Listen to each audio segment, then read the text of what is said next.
আজি আমাৰ ঘৰলৈ আহিছিলে ষ্টুডিঅ' মনদীপ বৰা মাক নমস্কাৰ নমস্কাৰ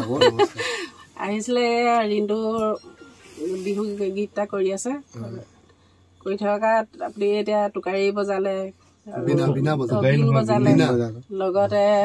পেপা বজালে গগনা বজালে তাৰপিছতে আমাৰ মনদীপৰ ঘৰলৈ ষ্টুডিঅ'লৈ আহি কেনেকুৱা পাইছে আপুনি কওকচোন বাৰু আচলতে কি হ'ল মনদীপৰ লগত আজি বহুত দিনা চিনাকি আমিও এই সংস্কৃতি জগতখনতে মানে ঘূৰি ফুৰা মানে লাগি থকা আৰু অকণমান ইভাগ সিভাগ কৰি থকা মানে লোক সংগীতৰ লগত তাৰপিছতে মনদীপক ভাল পাওঁ এইবিলাক ইয়াতে ধুনীয়া ধুনীয়া কাম হৈ আছে আমাৰ নিজৰ অঞ্চলৰ যোৰহাটৰ বিভিন্ন ল'ৰাবিলাকে আৰু তেনেকৈ আগতে মই দিন আহিছিলোঁ আমাৰ নকচাৰী এজনৰ লগত বজাবলৈ তাৰপৰা ৰিণ্টু আকৌ মোৰ ভাই নিচিনা নললিত ঘৰ সৰুৰে পৰা পাই থকা এওঁ ক'লে মই বিহু এটা কৰিছোঁ গতিকে মনদীপৰ তাতে অকণমান আপুনি কিবা অকণ বজাই থৈ আহিব লাগে আৰু মই ভালেই পালোঁ কাৰণ আমাৰ নিজৰ বিহু গীত এটাত যদি বিন এখনৰ অকণমান মাতটো শুনো গগনাডালৰ যদি মাতটো শুনো আমি মানে আজিকালি ইলেক্ট্ৰনিক কিবা ইনষ্ট্ৰুমেণ্টৰ মাত নুশুনি আমাৰ নিজৰ মনটো ভাল লাগে আৰু তেওঁ আশা কৰিছে বজালোঁ ভাল লাগিলে আৰু ইয়াতে বহুত ধুনীয়া ধুনীয়া কাম হৈ আছে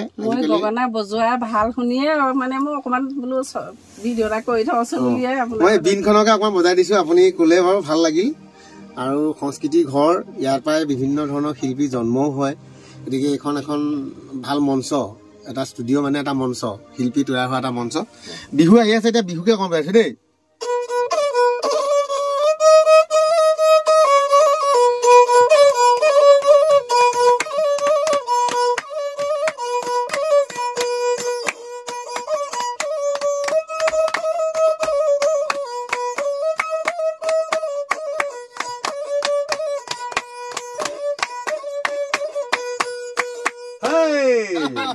আগৰ বিহু এনেকুৱা ছুটি ছুটি হয় বিনবোৰ বজাই বিন বজাই হুঁচৰিত বজাই আগত তাৰপিছতে ষ্টুডিঅ'লৈ আহিলোঁ লগ পালোঁ এওঁক লগ পালোঁ সেইদিনা সৰু আমাৰ ল'ৰাই মানে মোৰ ল'ৰাই দেখুৱালে গান এটা বনাইছে অসম নতুন শিল্পী এজনক লগ পালোঁ ভাল লাগিল চিনাকি হ'লো এওঁৰ লগতো মনদীপৰ ষ্টুডিঅ'তে কৰিছোঁ খুব ভাল কৰিছে কামেই ভাল লাগিলে কাম কৰি গতিকে এইটো এটা যোৰহাটৰ ভাল কাম এটা হৈছে মই ভাবিছোঁ অসমত এটা মাইলৰ খুঁটি নিচিনা গতিকে ইয়াৰ পৰাই ওলাইছে কামটো গতিকে মই কৈছোঁ গতিকে আজি এইবিলাকলৈ আহিলে কি হয় আকৌ নতুন শিল্পীসকলক লগ পোৱা যায় বিভিন্ন ধৰণৰ চিন্তা চৰ্চাৰ কাম বন কৰি থাকে আৰু লগতে আপোনাক মাতৃ হিচাপে পালোঁ আপোনাৰ প্ৰাণ এটা আছে গতিকে ষ্টুডিঅ'টো আহি আপোনাৰ লগতো চিনা জনা হ'লোঁ পকৰি খালোঁ পকৰি খালোঁ চাহৰ লগত আৰু ভাল লাগিল আৰু এনেকৈ হৈ যাওক লগতে ৰিণ্টু গানটো অকণমান বেলেগ এটা বজাই গুলিয়ালো একো নাই মুখে গুণগুণাই দিব এতিয়া অকণমান আচলতে প্ৰতি বছৰে ভোগালী বিহুৰ আগে আগে অসমৰ প্ৰতিজন শিল্পীয়ে বা প্ৰতিজন গায়কে নিজৰ পচন্দত কিবা এটা কৰে কাৰোবাৰ হয়তো গান হিট হয় কাৰোবাৰ নহয় তথাপিতো ধৰক সদায় গাই থকাৰ অভ্যাস গতিকে এৰি দিব নোৱাৰোঁ এইবাৰ ভাবিলোঁ আমাৰ ককা আজু ককা দেউতাহঁতে আমাৰ দদাইহঁতে গাঁৱৰ হুঁচৰিত যিবিলাক বিহু গায় সেই বিহুখিনিকে লৈ পেলানি এটা বিহু গীত কৰিছোঁ মনদীপৰ ওচৰত আজি প্ৰায় 5 বছৰৰ পৰা মনদীপৰ ষ্টুডিঅ'লৈ আহি আছোঁ এইবাৰ সেইটো পদক্ষেপ লৈছোঁ আৰু ভাবিলোঁ আমাৰ অসম তথা যোৰহাটৰ মানে সাংস্কৃতিক জগতখনৰ আমি হীৰা বুলি ক'ব পাৰোঁ মুকুন্দ দা যিজনে মানে প্ৰতিটো লোকবাদ্যই বজাব জানে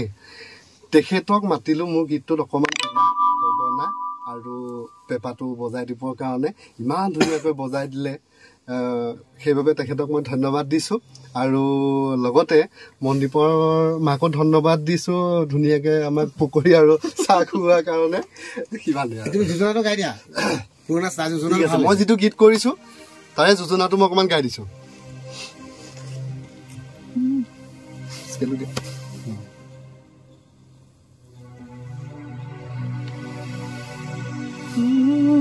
ও দেহিও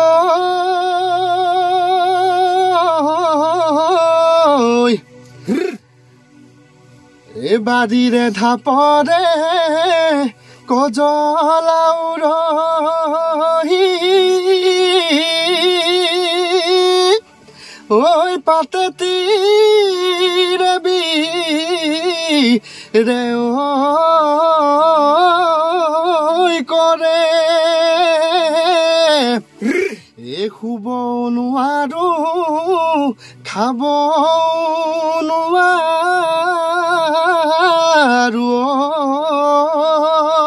লৈ এই ঘনাই তোলৈ মনতে পৰে। বাকী অহা 10 তাৰিখে গীতটো আহি আছে, আপোনালোকে শুনিবলৈ পাব। ধন্যবাদ।